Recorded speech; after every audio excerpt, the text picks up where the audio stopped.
प्रसंग आला तरी, रडायचा आला तरी माणूस करून काय राहिला. कथा झाल्यावर त्याला विचारलं, म्हटलं झालं जेवण वगैरे?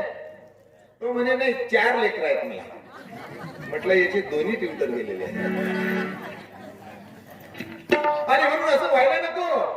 इथे आपण बसलो आहे ना, घरचं दुःख सोडून द्या, इथे काहीतरी नियोजन करण्यासाठी आला. नाही ते इथं बसले, महिला मंडळी विचार करत असतील, घराला पाहून आली नाही काय नाही करू, कोणी उठून गेलं नाही पाहिजे घरात. अहो त्याचा विचार तो करील ज्याच्या दरबारात तुम्ही आले. तो पहिलं काय करायचं त्याच्यावर विश्वास ठेवा ना. मेरा जीवन तेरे हवाले प्रभु से पग पग